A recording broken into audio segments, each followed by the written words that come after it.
Hey cats, it's your midsole man, EDDBUD here, back with another dose of running related news for you. Try and remove some of those New Year blues. I've got to be honest, I've had those as well, but of course running is there to provide some solace. We got a host of new colourways, releases and models to examine. Going to take a look at a bizarre Guardian Best of Running Shoes 2025. You know I love giving those hot takes on those lists. Also some updates on some running events taking place in 2025 and some bizarre challenges that people have been doing involving running. Okay, lots to get through. Let's get into it.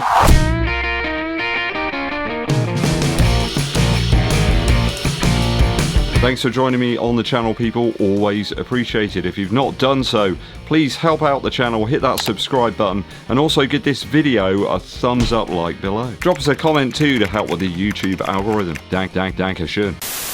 I'm going to rip into the Guardian Best of 2025 running shoes first. There's some really strange ones on here. These are kind of hot takes, really. I haven't spent too long looking at it. I just want to give you my initial impressions. So got the best beginner shoe. This is the Clifton 9 from Hoka. Well, I can kind of understand that, I guess.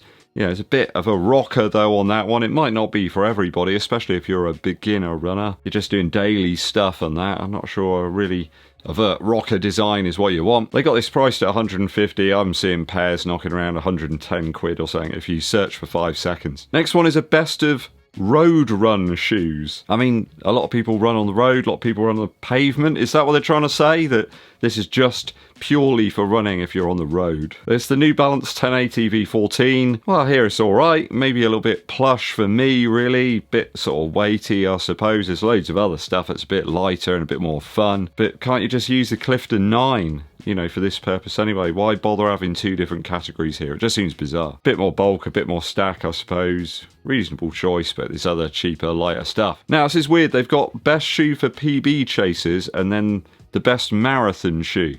And the best PB shoe is the Adios Pro 3 and the best marathon shoe, the Adios Pro 4. I think they're very different shoes now, personally. With the V4 update, the durability, of course, we can't discuss yet, but with race conditions, the person reviewing the shoes reckoned that they shaved off 20 seconds from the usual pace without trying. I can concur on that one.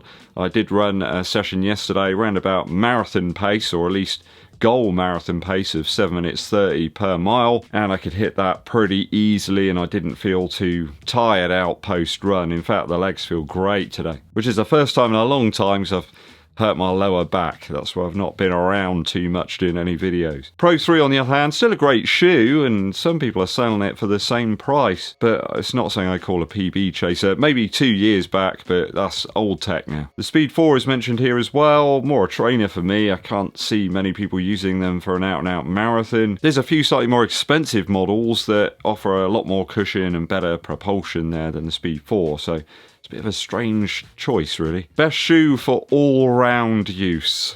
So I'm pretty sure that they've covered that already, but yeah, it's the Park Claw from Innovate. Yeah, it's a reasonably good shoe with good grip, though I'd say the Peg Trail 5 is a bit more like available, you know, it kind of hits the spot really. You can just walk down the road and buy a pair of those. Super lockdown on that one too.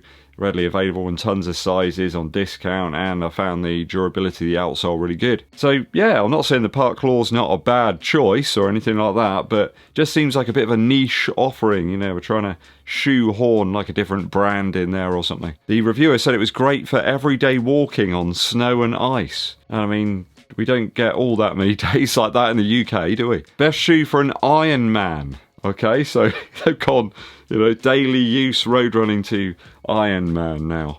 So Hoka Silo X1. Now, I'd say that's not the easiest shoe to get on, but the reviewer has said the only change they made was actually putting in some elastic laces, so I can kind of dig where they're coming from on that one. I can't really complain with the reasoning there. It's a really nice propulsive shoe, loads of cushion there, especially towards the end of a longer run. It's going to be ideal, so I pretty much agree with that one. They've got the gist there. I think that's right for an Ironman, perhaps. There's a few more on there, but they're really weird and just niche choices, so I don't think this one's an AI list. I think they've like collated together reviews from various different readers, perhaps, of The Guardian. It's not a bad list, but I'm surprised at a few of the omissions there. We'll do a few of the recently released shoes, or soon to be released shoes now. Got the Nimbus 27 from ASICS. That's finally dropped now.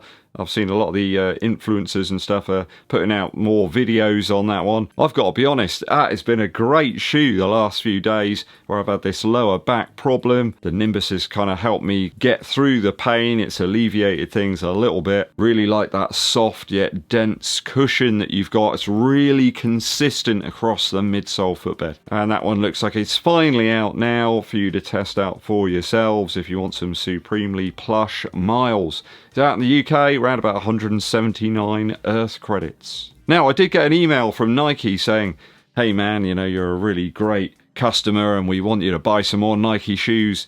Why don't you buy the Pegasus Premium? You can get it early before everybody else. I've got to be honest, it's not really a shoe I'm interested in, so I kind of, you know, put that to the side and didn't worry too much about it. I might pick up a pair down the line and test them out, but the weight is going to put me off there. I've got loads of other great shoes that I can use that weigh way less than that, are going to be more fun. I can tell you that straight off the bat. If the run testers are telling you that, you know, it's a bit sort of unstable in the heel or whatever, and it's a bit weighty, well, you know, you can trust those guys. Nevertheless, it is out around about 180 quid price tag, a lot of money for a daily shoe. Lots of cushion, two types of foam, Zoom X and React X, along with that curved air zoom unit that Nike keep on going on about. Not sure this version is really a great option going forward for the winter. This all-out white one here, it's going to get trashed on impact with my local routes. But it's coming to a retailer near you soon. One perhaps I think you want to test out before you really shell out. Puma are going big with their links with the HYROX trend right now. The global fitness craze, with both running and workouts involved there. They've launched a host of HYROX branded versions of their running shoe lineup. From the Daily Driver, that Velocity Nitro 3, to the plated Deviate Nitro 3, and then of course the absolute banger, the Elite 3, which has got, you know, full Nitro Elite throughout the midsole. High energy luminous greens here. Most of these, they'll get you standing out in those indoor events. There doesn't seem to be much of a premium either that Puma have attached to these HYROX versions. Something like a $5 or something, which isn't too bad. I can see plated shoes working incredibly well for this type of workout activity where you want a little bit more stability on some of those workout sections, yet some propulsion for the runs. I'm quite tempted to have a go at like HYROX actually. I reckon I could be pretty decent. Aside from the parts where I actually need some type of upper body strength, which is like almost all of them. Go and check them out, guys, at your local retailers. Last up, couple of new colourways of the Alphafly 3. I'm not going to buy any more, I've got 3 pairs. There's a black version with a hint of green. I think this should have been a Christmas release really. Reminds me of After 8 dinner mints, you know, those delicacies that we have in the UK here. They're dark, decadent, moorish. A little bit like this version of the Alphafly 3. I think this one will be good for racing and training in the winter. You won't need as much cleaning as the earlier versions. There's also a premium version. Same price, bizarrely, which is in this kind of jeans style colourway, blue, brown, gold. It's kind of odd, yet kind of nice all the same. Again, it looks like it should have been a Christmas one. It's kind of, there's a jumper vibe about it. Strange they left these winter versions till now. Nike always moving in mysterious ways. 289 big ones out now in the UK. I'm not sure on availability elsewhere in the world, but they're kind of just sat there at the moment on the Nike store, at least here in the UK. Couple of event updates for you, I suppose. Now, I did get quite excited. I saw that the Bristol Half Marathon is kind of turned into this kind of all-weekend event now. That's on the 11th of May 2025. When I got across to the website to kind of check out the changes, it said that the event started at 8:30, and I thought, that's great. That's exactly what you need to do, you know, for the half marathon when you're doing one in May, because with that event, it's always too hot. You know, it's just baking, really. In the mornings, it's just not ideal if you're aiming for a PB, and the Bristol half course is reasonably flat, but no, it still starts at 10. It's just the 10k waves that start earlier in the day. Interesting to see that Eliud Kipchoge is returning to London to run the marathon this year. That was a real punisher, that last one he did in Paris at the Olympics. He did describe it a bit as demoralising, you know, having to pull out there, you know, some way into the race. But I think it's great that he's going to be back here at London. It's just kind of inspiring, you know, that guy is a legend, and I think, well, you've got lots and lots of other people running the race. they'll see him and it kind of inspires them. So it's great having that type of guy at this sort of race. There's a top field there as well. Really excited actually to see Eilish McColgan. She's going to be making her debut, long awaited debut actually. I know she's had some injury problems and things, but she seems really on point, really on form at the moment.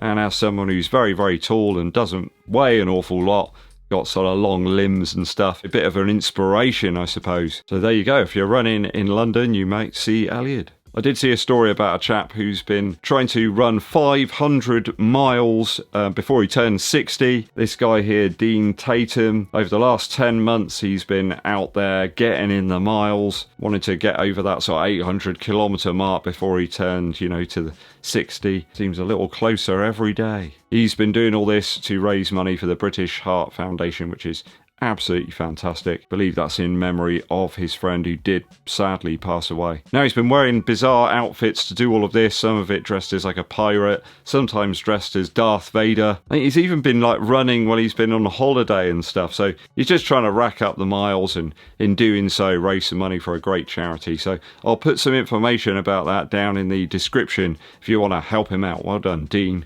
Great stuff. Right, that's all of the running news for today. Hope you enjoyed the show. If you found any cool stories, anything interesting you want to let us know about, please put it in the comments down below. Very quick musical interlude for you. You guys know that I've been delving back into my sort of dance music past. I used to produce a lot of dance music under the name Transformer Man, but I've also been listening to a lot of the stuff I enjoyed listening to back in the day, and one of the acts is Andy C. I've been going back to some of the original tracks that like inspired me to make music. One of those is Sound Control. Randall and Andy C, absolutely fantastic tunes. Really made use of the technology, like pushing it to the very limits that they had in the early 90s.